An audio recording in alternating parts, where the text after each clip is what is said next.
नमस्कार दोस्तों, केम I Q YouTube channel में एक बार आपका फिर से हार्दिक स्वागत है।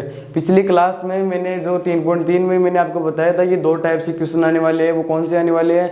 जो पहला टाइप वाला क्वेश्चन है यानी कि मैट्रिक्स का परिवर्त या फिर अव्यय का परिवर्त, जिसे परिवर्त को हम इंग्लिश में बोलते हैं ट्रांसपोज, वो निकालना हमने सीख लिया था। कैसे कैसे क्वेश्चन एग्जाम में आते हैं वो मैंने आपको बात कर ली थी। अब जो दूसरे टाइप के क्वेश्चन आने वाले यानी कि जो सममित मैट्रिक्स और विषम सममित मैट्रिक्स वाले, वो हम आज डिस्कस करेंगे। तो सबसे पहले जो हमारा है यानी कि पहला तो हमने पढ़ लिया था मैट्रिक्स के परिवर्त के बारे में। अब दूसरा पढ़ेंगे सममित मैट्रिक्स और विषम सममित। सममित मैट्रिक्स और विषम सममित।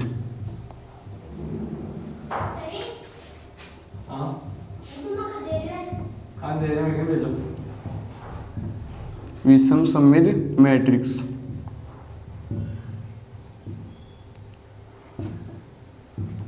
इन दोनों के बारे में पढ़ेंगे। एक तो होती है सममित मैट्रिक्स और एक होती है विषम सममित मैट्रिक्स। तो सममित मैट्रिक्स क्या होती है? सममित मैट्रिक्स यानी कि जैसे सममित मैट्रिक्स जैसे मैंने ले लिया एक ले लिया मैंने एग्जांपल ए बराबर ए आई जे, ये कोई एक मैट्रिक्स है, ठीक है। ये मैट्रिक्स सममित मैट्रिक्स तब होगी। सबसे पहले तो ये जानना जरूरी है कि जो सममित मैट्रिक्स होती है वो हमेशा वर्ग मैट्रिक्स होनी चाहिए। इस बात का हमें ध्यान रखना चाहिए क्योंकि जो सममित मैट्रिक्स होती है वो कभी भी अलग कोटि में नहीं होगी, अर्थात जो इनके स्तंभ और पंक्तियों की संख्या है वो दोनों क्या होगी? समान होगी। अब बात करते हैं सममित मैट्रिक्स मतलब कि कौन सी होती है। तो ए बराबर ए आई जे, इसकी कोटि होगी m इंटू n। ये सममित मैट्रिक्स तब होगी जब इसके अंदर जो भी मतलब इसका अगर हम ए डैश निकालें तो ए डैश का मान बराबर एक के बराबर होगा। यानी अगर हम ये ए मैट्रिक्स है, अगर हम इसका ए डैश का मान निकालेंगे तो ये किसके बराबर आएगा? एक के बराबर आएगा। अगर ये ए डैश का मान एक के बराबर आ रहा है तो हमारी कौन सी मैट्रिक्स हो गई? सममित मैट्रिक्स। और विषम सममित मैट्रिक्स कौन सी होती है? विषम सममित मैट्रिक्स यानी ए बराबर ए आई जे विषम सममित मैट्रिक्स तब होती है जब उसके जो विकर्ण के अवयव है वो सब कौन से होने चाहिए? 0 0, बाकी सब कोई से भी हो सकते हैं। और ए डैश बराबर क्या आना चाहिए? माइनस के ए। ये आए तब कौन सी मैट्रिक्स हो जाएगी? विषम सममित मैट्रिक्स, ठीक है। अब हम सममित मैट्रिक्स और विषम सममित मैट्रिक्स के दोनों के एक एक एग्जाम्पल ले लेते हैं। तो जैसे मैं सममित मैट्रिक्स का एग्जाम्पल ले रहा हूँ, यहाँ पे जैसे √3 1 0 1 0 √2, यहाँ पे जाएगा 1, यहाँ पे भी जाएगा 1 और यहाँ पे जाएगा 0, ठीक है। ये मैंने एक मैट्रिक्स ले ली, इसके बराबर कर दिया मैंने ए। अब हम इसका क्या निकालेंगे? ए डैश। ए डैश बराबर क्या आएगा? यानी जो पंक्ति है उसको किस में बदल देंगे हम? स्तंभों में। और स्तंभों को पंक्ति में बदल दो, दोनों में से आप कोई भी कर सकते हैं। ये इसका ऑर्डर हो गया 3 इंटू 3। और ए डैश क्या करेंगे? ये जो पहली पंक्ति है उसको हम पहले स्तंभ के रूप में लिखेंगे। तो ये हो जाएगा √3 1 0 1 √2 1 और ये हो जाएगा 0 1 0। बोलो ए डैश और ए बराबर है क्या? ये देख लो, देखो √3 1 0 √3 1 0 1 √2 1 1 √2 1 0 1 0 0 1 0। बोलो सेम आ रहा है ना? तो इसका मतलब क्या हुआ कि ए डैश बराबर ए आ रहा है, यानी कि ये कौन सी मैट्रिक्स है? सममित मैट्रिक्स है। अब एक एग्जांपल लेते हैं विषम सममित मैट्रिक्स का। विषम सममित मैट्रिक्स का मैंने एक एग्जांपल ले लिया। यानी इसके विषम सममित मैट्रिक्स होने के लिए सबसे पहले तो ये होना चाहिए कि ये 0 0 होने चाहिए विकर्ण के अवयव, ठीक है। और जो दूसरे अवयव होंगे वो जैसे मैंने यहाँ पे ले लिया 1, यहाँ पे ले लिया 3, यहाँ पे ले लिया 5, यहाँ माइनस के 3 ले लिया मैंने, और यहाँ पे आ जाएगा माइनस के 1, यहाँ पे आ जाएगा 3, यहाँ पे आ जाएगा माइनस के 5। ये मैंने एक मैट्रिक्स ले लिया ए बराबर। अब हम इसका ए डैश निकालेंगे यानी ए का ट्रांसपोज निकालेंगे। तो ए डैश इज इक्वल टू जो पंक्ति है उसको किस में बदल देंगे हम? स्तंभों में। तो 0 1 माइनस के 3 और माइनस के 1 0 और 5 और ये हो जाएगी 3 माइनस के 5 और 0। अब इस मैट्रिक्स के अंदर मैं माइनस कॉमन ले रहा हूँ, तो ये होगी A dash is equal to minus, तो 0 पे तो कोई असर पड़ेगा नहीं, और माइनस के 1 है वो किस में बदल जाएगा? प्लस के 1 में, और ये प्लस का 3 है वो माइनस के 3 में बदल जाएगा, और जो माइनस का 5 है वो प्लस में 5 हो जाएगा, और ये हो जाएगा 0 0 माइनस के 5 3 और माइनस के 1। अब बोलो ये जो मैट्रिक्स है ये वाली एक के बराबर है क्या? ये देख लो 0 1 -3 -1 0 5 और 3 माइनस के 5 0। यानी मैं ऐसे लिख सकता हूँ इसको A dash is equal to minus का ए, यानी ये कौन सी मैट्रिक्स हो गई, विषम सममित मैट्रिक्स।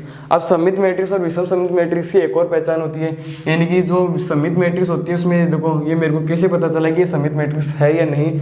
तो सबसे पहले तो अगर हम एक पर्सन में दे रखी है तो ए डैश बराबर अगर ए आए तो ये हो गई हमारी सममित मैट्रिक्स। अगर हमसे बनाने ऐसे बोल दे कि सममित मैट्रिक्स आप खुद निर्माण कीजिए, तब हम कैसे करेंगे, एक हमने पहली यहाँ पे पंक्ति कोई भी लिख सकते हो, ठीक है। तो ये जो सामने हुए दो अवयव आ रहे हैं इसको सेम के सेम ऐसे नीचे के नीचे लिखनी पड़ेंगे, मतलब यहाँ पे 1 और 0, तो यहाँ पे भी कितने आने चाहिए 1 और 0, और ये बीच वाली संख्या ये आप कोई भी आपके मन से लिख लो, और उसके बाद में यहाँ पे जो संख्या लिखोगे वही यहाँ पे लिखोगे, तब दोनों मतलब ये सममित बनाने के लिए, और यहाँ पे आप कोई भी संख्या लिख सकते हो, ठीक है। तो इस प्रकार से तो हम सममित मैट्रिक्स का निर्माण करते हैं। और विषम सममित मैट्रिक्स के लिए एकदम सिंपल सा है कि जो विकर्ण के अवयव है वो तो होनी चाहिए 0 0, और जो विकर्ण के हुए वो 0 0 हो गए, और यहाँ पे 3 संख्या आप कोई भी लिख सकते हो, और यहाँ पर जो 3 संख्या लिखोगे वो यहाँ पे 3 संख्या लिखोगे, और लेकिन यहाँ के चिन्ह इंटरचेंज करना पड़ेगा। अगर ये यहाँ पे माइनस का होता तो यहाँ पे ये प्लस का करना होता, और यहाँ पे ये माइनस का होता तो यहाँ पे प्लस का करना पड़ता, और यहाँ पे ये माइनस का है तो यहाँ पे प्लस का है ही, अगर मैं यहाँ पे ये प्लस का करता तो ये माइनस का करना पड़ता, यानी कि इन चिन्ह को हमें बदलना होगा।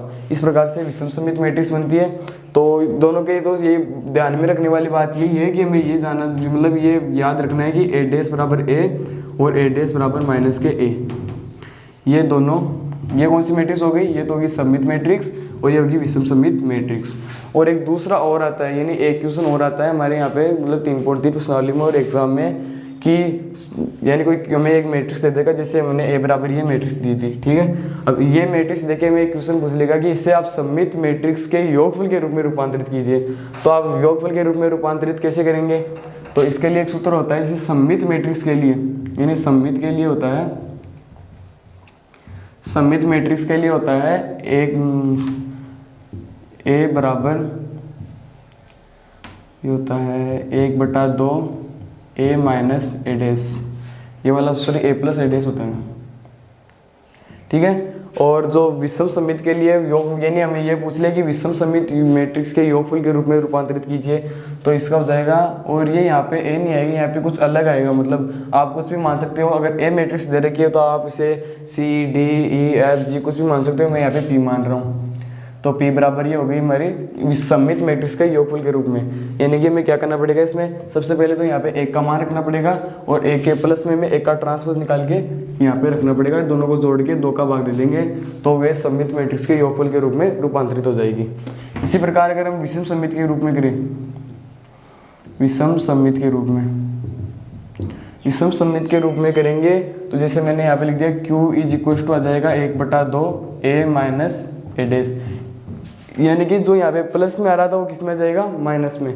तो इन दोनों में कोई चेंजेस है नहीं। अगर हमसे ये एक मैट्रिक्स दे दी, जैसे ये वाली मैट्रिक्स दे दी, या फिर हमें ये दे दी ए बराबर 5 3 माइनस के 2 और 8, ये वाली हमें एक मैट्रिक्स दे दी, हमसे ये क्वेश्चन में पूछ लिया कि इसे सममित मैट्रिक्स और विषम सममित मैट्रिक्स दोनों के योगफल के रूप में व्यक्त करो, तो हमें क्या करना पड़ेगा, सबसे पहले हम लिखेंगे कि P बराबर 1/2 ए प्लस ए डैश सममित मैट्रिक्स के योगफल के रूप में, उसके नीचे सूत्र लिख के फिर ए का मान रख देंगे और ए डैश का मान रख देंगे। इसी प्रकार हमें फिर नीचे हम लिखेंगे इसको सोल्व करके कि विषम सममित मैट्रिक्स के योगफल के रूप में, तो वो कैसे हो जाएगी, जी Q बराबर 1/2 ए माइनस ए डैश, यहाँ पे जो प्लस का निशान था वो माइनस में हो जाएगा, बस इतना ही अंतर होगा, ठीक है। तो ये आपको सममित मैट्रिक्स और विषम सममित मैट्रिक्स के में जो बेसिक थे वो मैंने आपको बता दिए। अब हम करते हैं 3.3 के जो एग्जांपल्स थे वो सोल्व करते हैं।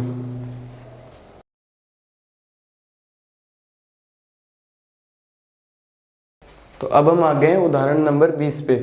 उदाहरण नंबर 20 में हमें दे रखा है कि एक जगह बी मैट्रिक्स दे रखी है, हमें बी मैट्रिक्स को एक सममित अवयव तथा एक विषम सममित अवयव के योगफल के रूप में व्यक्त करना है, ठीक है। ये वाला क्वेश्चन एग्जाम में आता भी है, आपको ये समझ लेना है। मैंने आपको सममित अवयव और विषम सममित अवयव योगफल के रूप में आपको सूत्र बता दिया था कि ये होता है 1/2, यानी जैसे सममित अवयव के लिए बात करूँ तो सममित के लिए तो होता है, सममित के लिए 1/2 P बराबर 1/2 ए माइनस सॉरी बी आएगा यहाँ पे बी माइनस बी डैश, यानी बी माइनस बी का ट्रांसपोज, सॉरी सममित के लिए प्लस आएगा यहाँ पे प्लस, और विषम सममित के क्या आएगा, विषम सममित के लिए आएगा Q is equal to 1/2 B minus B dash, यानी बी में से बी के ट्रांसपोज को घटा देंगे और 1/2 को भाग लगाने पर क्या आ जाएगा, विषम सममित अवयव का योगफल के रूप में व्यक्त हो जाएगा। यानी इस मैट्रिक्स को मैं पहले तो किसके योगफल के रूप में व्यक्त करना है, सममित अवयव के योगफल के रूप में। तो सबसे पहले तो हम सममित अवयव के योगफल के रूप में व्यक्त कर लेते हैं। तो मैं आपको इसमें बता देता हूँ सीधा, मतलब आपको जो एग्जाम बोर्ड की कॉपी आएगी उसमें किस प्रकार से करना है। यानी आपको सबसे पहले यहाँ पे लिखना है कि सममित अवयव के योगफल के रूप में,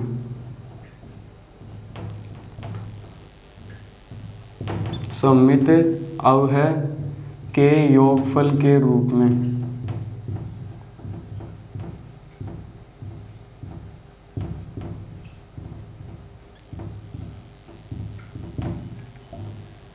सममित अवयव के योगफल के रूप में हम कैसे करेंगे, सबसे पहले मैं यहाँ पे बी मैट्रिक्स तो आपको यहाँ पे नीचे लिखनी है, मैं यहाँ पे सीधी बी डैश लिख रहा हूँ। बी डैश मैट्रिक्स क्या हो जाएगी, यानी जो इसकी जो पंक्तियाँ है उसको हम किस में बदलना पड़ेगा, स्तंभों में।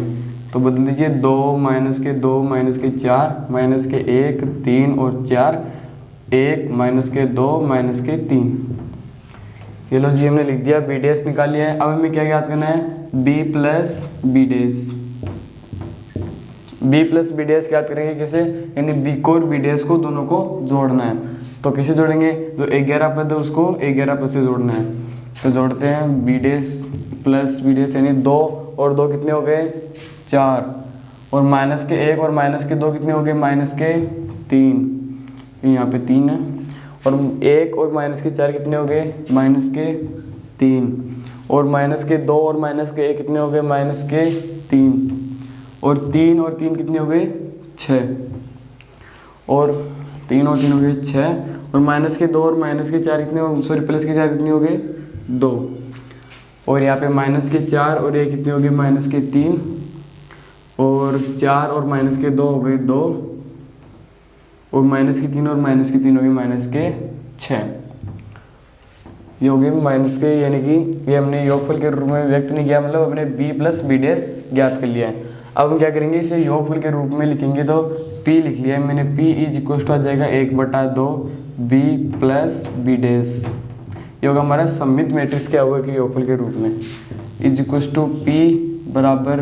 अब मैं यहाँ पे सीधा कर रहा हूँ, आपको क्या करना पड़ेगा, पहले यहाँ पे चलो मैं लिख देता हूँ 1/2, यहाँ पे ये मैट्रिक्स लिखनी है b प्लस बी डैश वाले।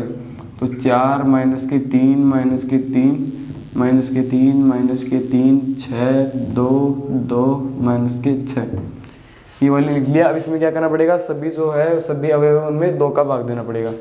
तो p = हमारा आ जाएगा 2, 4 में 2 का भाग देंगे तो, और -3 में 2 का भाग देंगे तो -3/2, ये हो जाएगा -3/2, ये भी -3/2, और ये भी -3/2, और 6 में 2 का देंगे तो कितना आएगा, 3, और 2 में 2 का देंगे तो 1 आएगा, और इसी प्रकार यहाँ पर भी 1 आएगा, और यहाँ पर भी कितना आएगा, -3।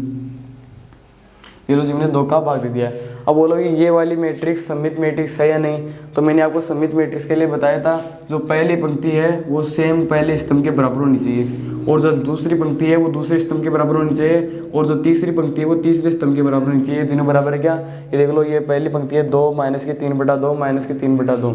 ये देखो ये वाली देखो, ये पहली पंक्ति है, ये पहले स्तंभ के बराबर है ना। ये देखो यहाँ पे 2 आ रहा है, यहाँ पे भी 2 आ रहा है, यहाँ पे -3/2 है, यहाँ पे -3/2, और यहाँ पे -3/2, यहाँ पे भी -3/2। और ये दूसरा स्तंभ है, और ये दूसरी पंक्ति है दूसरे स्तंभ के इक्वल है, और जो ये तीसरी पंक्ति है वो तीसरे स्तंभ के इक्वल है। इस प्रकार यानी कि ये कौन सी मैट्रिक्स हो गई, सममित मैट्रिक्स। हम किसी भी मैट्रिक्स को अगर हमें सममित मैट्रिक्स बनाना है तो हमें क्या करना पड़ेगा, उस मैट्रिक्स को, यानी उस मैट्रिक्स के वो सबसे पहले तो उसके परिवर्त के साथ जोड़ना पड़ेगा। उसमें अगर हम 1/2 का भाग दे देंगे तो बन जाएगी सममित मैट्रिक्स। अगर हम 1/2 का भाग नहीं भी देना तो भी ये सममित मैट्रिक्स बन जाती है। अगर हमें उसी प्रकार अगर किसी मैट्रिक्स को विषम सममित मैट्रिक्स बनाना है तब हमें क्या करना पड़ेगा, तब मैं बता देता हूँ आपको। पहले मैं इसको रफ कर देता हूँ, मिटा देता हूँ। विषम सममित मैट्रिक्स बनाने के लिए आपको मतलब जो मैट्रिक्स है उसमें से आपको मैट्रिक्स के परिवर्त को घटाना पड़ेगा, फिर 1/2 का भाग लगाएंगे तो वो आ जाएगी विषम सममित मैट्रिक्स। यहाँ पे आ गई विषम सममित मैट्रिक्स। ओके, तो यहाँ पे लिख लेता हूँ मैं, बी का डैश आ जाएगा 2 माइनस के 2 माइनस के 4 माइनस 1 3 और 4, या 1 माइनस के 2 और माइनस के 3। यानी हमने बी का परिवर्त ज्ञात कर लिया था, तो बी का ट्रांसपोज ज्ञात कर लिया। अब क्या करेंगे, अब विषम सममित मैट्रिक्स के योगफल के रूप का सूत्र होता है यहाँ पे लिखा Q is equals to 1/2 B minus B dash. ये हो गया हमारा विषम सममित मैट्रिक्स के योगफल के रूप का सूत्र। अब क्या करेंगे, Q इज इक्वल्स टू, सबसे पहले हमें ज्ञात करना पड़ेगा बी माइनस बी डैश। तो मैं इस साइड में यहाँ पे कर लेता हूँ B minus B dash is equals to, ये हमारा आ जाएगा। सबसे पहले यहाँ पे बी मैट्रिक्स लिखेंगे, तो 2 माइनस के 2 और माइनस के 4 माइनस के 1 3 और 4, 1 माइनस के 2 और माइनस के 3। फिर लिखेंगे हम B dash minus B dash कौन सा है, 2 माइनस के 2 माइनस के 4 माइनस के 1 3 और 4, 1 माइनस के 2 और माइनस के 3। ठीक है, हमने बी भी लिख दिया और बी डैश भी लिख दिया, दोनों को लिख दिया। अब दोनों को हम घटाएंगे तो क्या आएगा, तो B minus B dash is equals to आ जाएगा हमारा, 2 में से 2 को घटाएंगे तो आएगा 0, माइनस 2 में से माइनस 1 को घटाएंगे तो आएगा माइनस के 1। ये देखो इस प्रकार से, जैसे माइनस के 2 माइनस माइनस 1, तो ये दोनों तो हो जाएंगे प्लस, तो माइनस के 2 और प्लस के 1 हो गए माइनस के 1, तो इस प्रकार से हो जाएंगे। और माइनस के 4 में से माइनस 1 करेंगे तो आएगा माइनस के 5, फिर माइनस के 1 और माइनस के 2 हो जाएंगे प्लस के 1, और 3 में से 3 घटाएंगे तो आ जाएगा 0, और माइनस 3 में से माइनस 3 करेंगे तो भी कितना आएगा 0, और 4 में से अगर माइनस 2 घटाएंगे तो कितना आएगा 6, और 1 में से अगर माइनस 4 करेंगे तो कितना आएगा प्लस के 5 आ जाएगा, क्योंकि माइनस माइनस क्या हो जाएगा प्लस, और ये दोनों जुड़ जाएंगे। और उसके बाद में अगर हम माइनस 2 और 4 को घटाएंगे तो आएगा माइनस के 6। बोलो ये विषम सममित मैट्रिक्स बन रही है कि नहीं बन रही है। ये देखो यहाँ पे बीच में विकर्ण के अवयव सभी 0 0 आ रहे हैं, और जो बाकी यानी कि जो 3 अवयव हैं वो तीनों सेम भी है, और जो चिन्ह है वो भी विपरीत है। यानी कि ये वाला माइनस है तो यहाँ पे कौन सा चिन्ह है, प्लस का, और ये माइनस है तो यहाँ पे प्लस का है, और यहाँ पे माइनस है तो यहाँ पे प्लस का है। तो अब इसमें क्या करना पड़ेगा, अब योगफल के रूप में लिखना है, तो यहाँ पे लिखना पड़ेगा हमें Q is equals to 1/2 B minus B dash.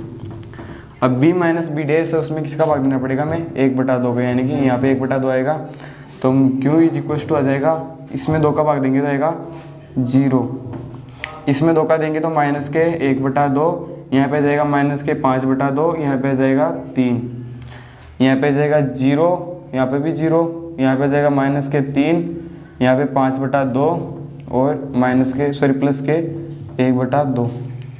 ये हो गया हमारा विषम सममित मैट्रिक्स के योगफल के रूप में हो गया, और सममित मैट्रिक्स के योगफल के रूप में मैंने आपको बता दिया था। अब बोलो ये वाले जो क्वेश्चन है, यानी कि सममित मैट्रिक्स के योगफल के रूप में और विषम सममित मैट्रिक्स के योगफल के रूप में आपको कोई डाउट है, अगर है भी तो आप मुझे कमेंट बॉक्स में बता देना, मैं आपको इसका आंसर बता दूंगा।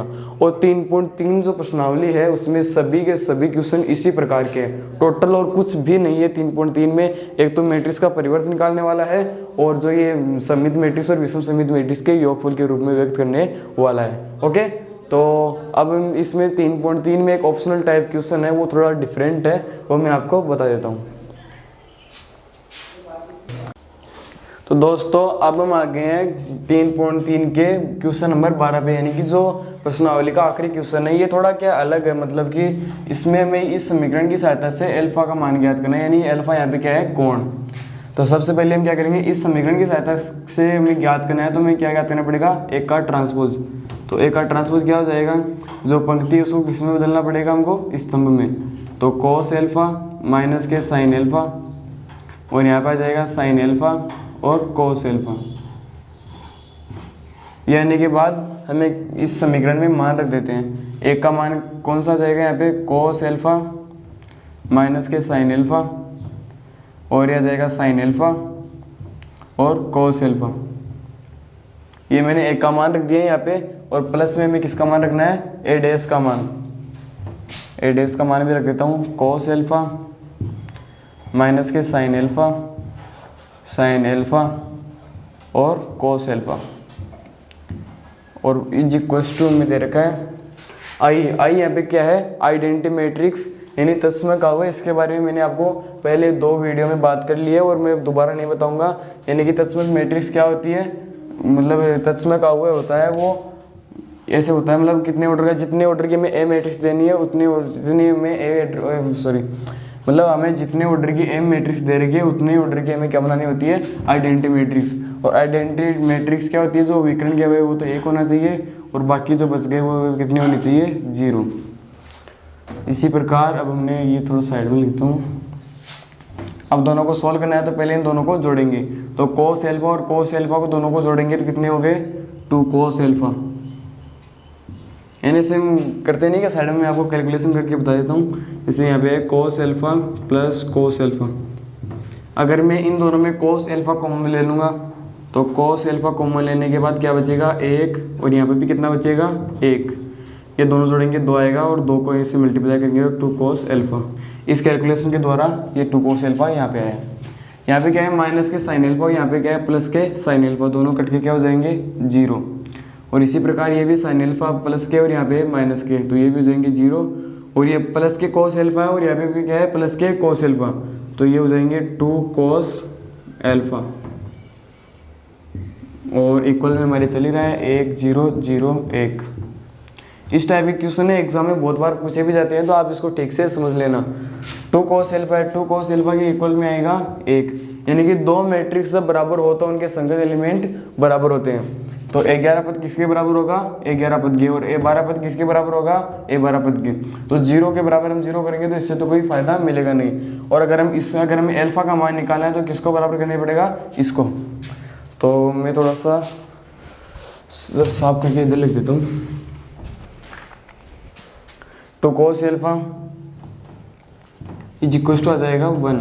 अब जो ये 2 है, मैं ये 2 इधर किस में है, मल्टीप्लाई में। अगर मैं इसको इधर पक्षांतरण कर दूंगा तो ये किस में हो जाएगा, प्लस, मतलब डिवाइडेशन में हो जाएगा, भाग में चला जाएगा।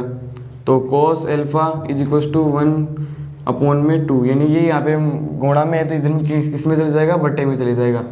अब कोस एल्फा, अब आपने इनवर्स ट्रिगोनोमेट्री यानी कि जो मैथ्स का चैप्टर नंबर 2 है उसके अंदर आपने पढ़ा है कि मतलब अगर कोस का हम उस तरफ पक्षांतरण करते हैं तो वो किस में होता है, इनवर्स में। एल्फा बराबर कोस इनवर्स 1/2, ये इस प्रकार से हो जाएगा। और कोस इनवर्स 1/2 का मान क्या होता है, कोस इनवर्स 1/2 का मान ये होता है π/3। ये आपको सारणी आनी चाहिए, कोस मतलब कि कोस 60 का मान कितना होता है, कोस 30 का मान कितना होता है, या फिर कोस 1/2 का मान कितना होता है, कोस इनवर्स √3/2 का मान कितना होता है, ये सब आपको आना चाहिए। आप सारणी याद कर लेना इस प्रकार से, यानी कि कोस π/3 का मान होता है 1/2। तो इस प्रकार से मैंने यहाँ पे डायरेक्ट किया, आपको सारणी याद करनी है। अगर उसी प्रकार हम इससे भी निकालेंगे तो भी कितना आएगा, यही आने वाला है। अब इसमें क्या दे रखा है, हमें ऑप्शन दे रखा था कि a बराबर, तो हमें दे रखा था कि π/6, b दे रखा था कि हमें π/3, c दे रखा था हमें 0 और d दे रखा था हमें पाई। तो इसमें कौन सा ऑप्शन सही है, π/3। ये वाला ऑप्शन हमारा सही है, करेक्ट है। ये हमारा एक क्वेश्चन था। और एक और क्वेश्चन है जो थोड़ा डिफरेंट है, वो भी मैं आपको बता देता हूँ। ये हमारा क्वेश्चन नंबर 6, यानी कि ये भी 3.3 प्रश्नावली में थोड़ा डिफरेंट है। मतलब कि इसमें क्या सिद्ध करना है, हमें एक ए मैट्रिक्स दे रखी है और इससे हमें ये वाला a dash into a is equal to I, ये हमें सिद्ध करना है। तो हम कैसे सिद्ध करेंगे, तो इसमें हम या तो LHS ले लेते हैं, पहले हम LHS ही ले लेते हैं। LHS से हमें ये आई क्या है, यहाँ पे आइडेंटिटी मैट्रिक्स, ये मैंने पिछले वाले क्वेश्चन में आपको बता दिया था। यानी यहाँ पे 2 × 2 ऑर्डर की है, तो यहाँ पे भी कौन सी ऑर्डर की होनी चाहिए, 2 × 2 ऑर्डर की आइडेंटिटी मैट्रिक्स निकालनी है इन दोनों को मल्टीप्लाई करके।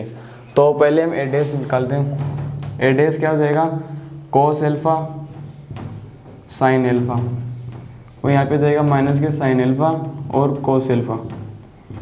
ओके, ये एल्फा थोड़ा सही लिख देता हूँ मैं। ये अब a डैश और a को दोनों को मल्टीप्लाई करना है। तो सबसे पहले मैं a डैश मैट्रिक्स लिख देता हूँ, कोस एल्फा साइन एल्फा माइनस के, और ये हो जाएगा प्लस के साइन एल्फा और ये कोस एल्फा। यहाँ पे आ जाएगी ए मैट्रिक्स, ए मैट्रिक्स है कोस एल्फा साइन एल्फा माइनस के साइन एल्फा प्लस के जाएगा, और यहाँ पे आ जाएगा कोस एल्फा। इन दोनों को हमें क्या करना है, मल्टीप्लाई। तो ए डैश और ए इज इक्वल टू, कोस को सबसे पहले क्या लेंगे, हम पहली पंक्ति लेंगे और पहली पंक्ति को पहले स्तंभ से मल्टीप्लाई करेंगे, फिर दूसरे स्तंभ से मल्टीप्लाई करेंगे। तो करते हैं, तो कोस एल्फा को कोस एल्फा से मल्टीप्लाई करेंगे तो क्या आएगा कोस स्क्वायर एल्फा, और बीच में क्या आएगा प्लस का निशान, और यहाँ पे आएगा माइनस के साइन एल्फा को माइनस के साइन एल्फा से मल्टीप्लाई करेंगे तो माइनस से माइनस प्लस हो जाएगा, और साइन एल्फा को मल्टीप्लाई करेंगे तो आएगा साइन स्क्वायर एल्फा। और उसी प्रकार से अब हम इसको दूसरे स्तंभ से मल्टीप्लाई करते हैं, तो कोस एल्फा को साइन एल्फा से मल्टीप्लाई करेंगे तो आएगा कोस एल्फा साइन एल्फा, इनटू में है, और फिर यहाँ पे आ जाएगा माइनस का चिन्ह, और साइन एल्फा को कोस एल्फा से मल्टीप्लाई करेंगे तो आएगा कोस एल्फा साइन एल्फा।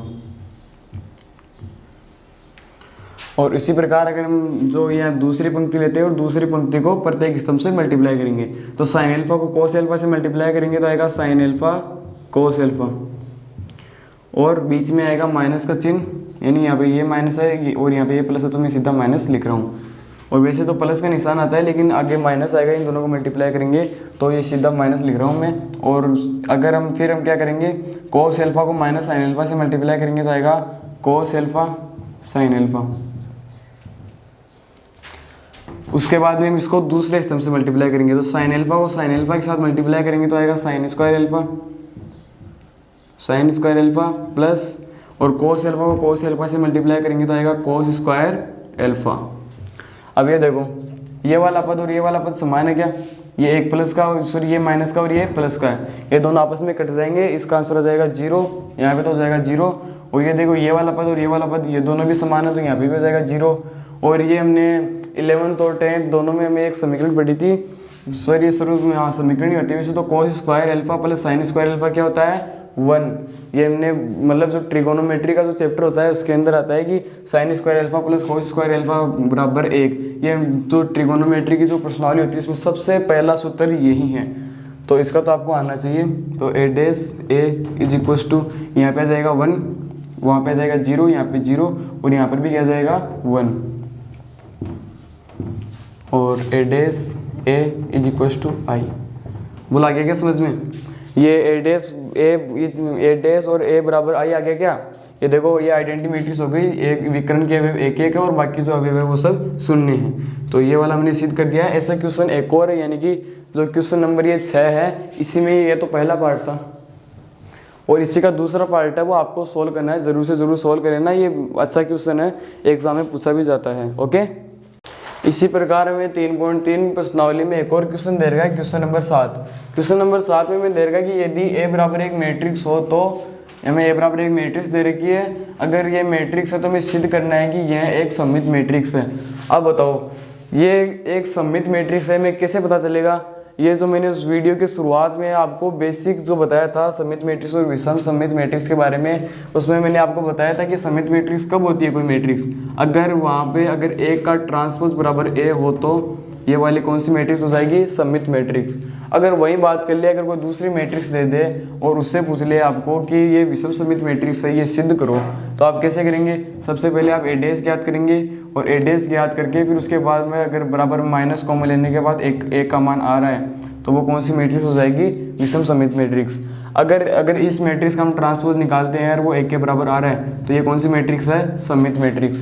तो ऐसे क्वेश्चनों में आपको कोई डाउट नहीं आना चाहिए। अब जो 3.3 प्रश्नावली के थे वो मैंने 3.3 प्रश्नावली भी आपको सॉल्व करवा दी है, और कुछ क्वेश्चन जो सेम थे वो आपको सॉल्व करने हैं, और उदाहरण भी मैंने सारे बता दिए, और सममित मैट्रिक्स और विषम सममित मैट्रिक्स और जो अवयव का परिवर्त होता है वो भी मैंने आपको बता दिया है। अब जो 3.4 है, 3.4 में हम पढ़ेंगे इन्वर्स के बारे में, जैसे एक का इन्वर्स कैसे निकालते हैं वो मैं आपको अगली वीडियो में बताऊंगा। तो आप मतलब आपको जो मैं पढ़ाया वो तो आपको सब समझ में आ गया होगा। अगर कोई भी प्रश्न में आपको डाउट आए तो आप कमेंट बॉक्स में ज़रूर बता देना, आपके लिए हम हमेशा रेडी रहेंगे। तो मिलते हैं दोस्तों अगली वीडियो में। वीडियो कर दीजिए लाइक एंड चैनल को कर दीजिए सब्सक्राइब।